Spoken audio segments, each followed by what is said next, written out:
and this is Ramanan from Department of Mechanical Engineering, National Engineering College. In today's class, I'm going to discuss about the basic intro of mechatronics and modern control. So in this lecture, I would like to discuss about the various definitions provided by various industrial experts and academic experts regarding mechatronics. Then we are going to discuss about the concept of mechatronics and why mechatronics is important in today's industrial scenario and how this mechatronic concepts can be implemented to a industry. As far as our mechatronics and modern control course is concerned, coming to the syllabus, the course contents present in the unit 1 represents the course outcome 1, that is the students should be able to discuss the importance of mechatronic systems and its applications. By studying these course contents, you should be able to discuss the importance of mechatronic systems and its applications. So what is mechatronics? Mechatronics is the synergistic combination of mechanical engineering, electronic engineering and software engineering. So how this term mechatronics was coined? So mecha from the term mechanisms and tronics from the term electronics. So these two were combined to form the word mechatronics. So the word mechatronics was first coined by Mr. Testro Mori, a senior engineer of a Japanese company Eskawa in 1969. Coming to the various definitions provided by various experts, according to William Bolton, mechatronics is the integration of electronics, control engineering and mechanical engineering. As per Auslander and Kempf, mechatronics is the application of complex decision making to the operation of a physical system. Then, synergistic integration of mechanical engineering with electronics and intelligent computer control in the design and manufacturing of industrial products and process, according to Harshama, Tomishuka and Fukuda. Continuing the definitions of mechatronics, it is a synergistic use of precision engineering, control theory, computer science, sensors and actuator technology to design improved products and processes, according to Ashley. As per Shetty and Cole, it is a methodology used for the optimal design of electromechanical products. Then, as per the explanations provided by Alcitor and Histon, the field of study involving the analysis, design, synthesis and selection of systems that combine electronics and mechanical components with modern controls and microprocessor is called as electronics.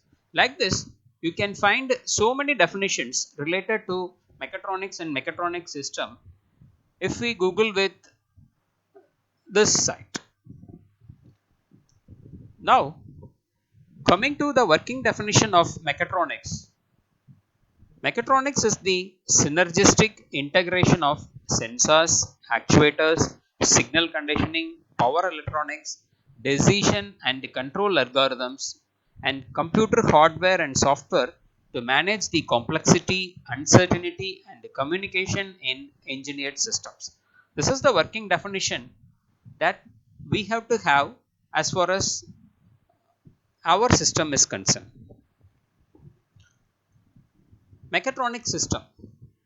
So this is the diagram which shows the bird's eye view of a mechatronic system. So a mechatronic system, it is a integration of mechanical systems, electronic systems, control systems and computers. In case of mechanical systems, it is an integration of mechanical CAD and electromechanics. And in case of electronic system, it is an integration of electromechanics and control electronics. And as far as control system is concerned, we have control components and digital control systems. And as far as computers, it integrates the digital control systems with the mechanical CAD. So it is overall an integration of various multidisciplinary things. So we can find its application in automotives, aerospace, medical, defense systems, general manufacturing, material processing, and so many number of consumer products in today's market. So you can see a simple flow of systems and control in case of a modern mechatronic system. So here you can see that as far as the mechanical system, the first one, that is the physical system, whether it may be a mechanical or fluid or thermal or chemical or electrical or mixed physical system, the systems can be controlled by means of getting feedbacks and by means of sensing the operation in case of a physical system by providing proper instrumentations, energy conversions and signal processing. This on further computation using softwares and electronics based upon the instructions from the other components and generally human interface. This computations can be made and it can be optimized, and the optimized signal can be provided to the actuation system, that is the power modulation and the energy conversion system, which provides the proper signal for monitoring and controlling the operation of a physical system. This is the overall flow in case of a modern mechatronic system. So, what is the best way to train the 21st century engineers? So, today's engineer, what does the industry expect from them? So, with reference to that, we have to look over the industrial interactions with that of the engineering curriculum. That is nowadays engineering curriculum. So, a person who is entering into engineering as a freshman, within 4 years, when we come to the final year level, so what kind of things he has to develop? So initially, when a person enter into engineering curriculum, these things are mandatory. That is the technical communications, the teamwork, professionalism, and hands-on training, and the minds-on integration. So these things are mandatory.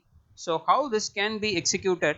By means of integrating mathematics, physics, and social science concept into the engineering system. So the engineering system can be investigated using physical and mathematical modeling. Then further engineering analysis and the computing can be done with the help of the engineering measurements. So this is the overall synergic of a engineering process. So the student should be very clear on this engineering systems and its process, and he should be able to convert the things into the mechatronic system, that is the integration of mechanical systems, electronics, control and computers. So to that level, the student should develop himself. That is what the expectation of today's industries. So how this can be made and why it need to be made? So the why of mechatronics. The companies must have the ability to increase the competitiveness of their products through the use of technology. Also, they should be able to respond rapidly and effectively to the changes in the market. So, how this can be done? This can be by means of implementing the mechatronic strategies. So, how these mechatronic strategies can be implemented? That we have to discuss. So, the mechatronic strategies generally support and enable the development of new products and markets, and it enhances the existing products, it enhances the futures in the existing products, and responds to the introduction of new product lines by the competitor. So, the adoption by a company of a mechatronic approach for product development as well as for manufacturing will provide the company with strategic and commercial advantages by means of providing development of new and novel products through the enhancement of existing products and by gaining access to new markets, or the combination of all these things can also happen. So how this can be made? So how the strategies of mechatronics can be implemented in case of an industry? So the achievement of a successful mechatronic design is only possible, and it mainly depends upon the ability of the design team to innovate, communicate, collaborate and integrate.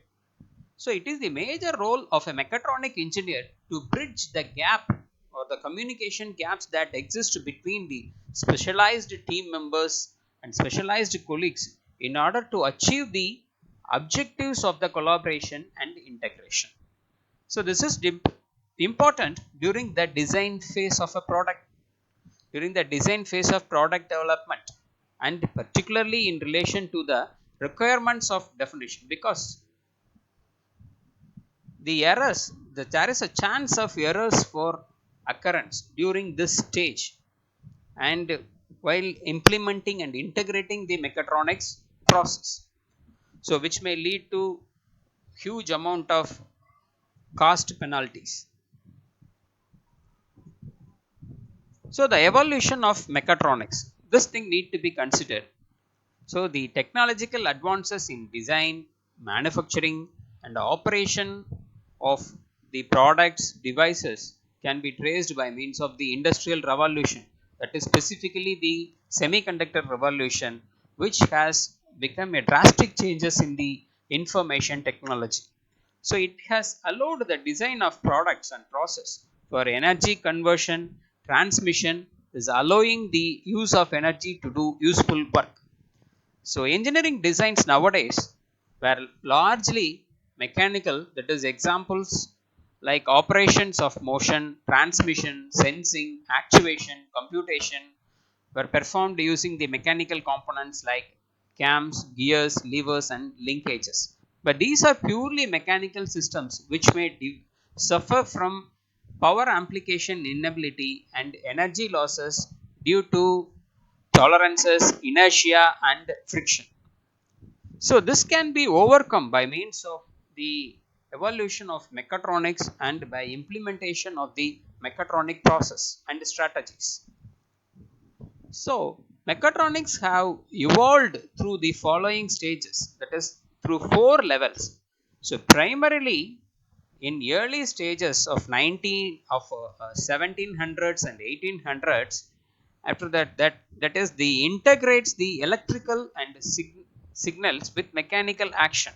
That is the basic level of emerging of mechatronics. For example, fluid valves and relay switches. The secondary level of mechatronics started with integrating the microelectronics into the electrically controlled devices. For examples, we can have the cassette tape players in 1980s, and then further evolution of CD players and DVD players. In this, we can see the integration of microelectronics into electrically controlled devices. Then the tertiary level mechatronics incorporates advanced control strategies using microelectronics, microprocessors, microcontrollers, and other specific linear integrated circuits based upon the electrical motor actuation used for the robots. Then quaternary level electronics. This level attempts to improve the smartness a step ahead by introducing the artificial intelligence, neural networks, genetic algorithms, and fuzzy logic controllers. So using this, the fault detection and isolation capability of the system has developed. Okay. With this, I conclude this video, and in the next video, we can discuss about the historical developments of the mechatronics and the elements or the components of a mechatronic system with suitable examples. Thank you.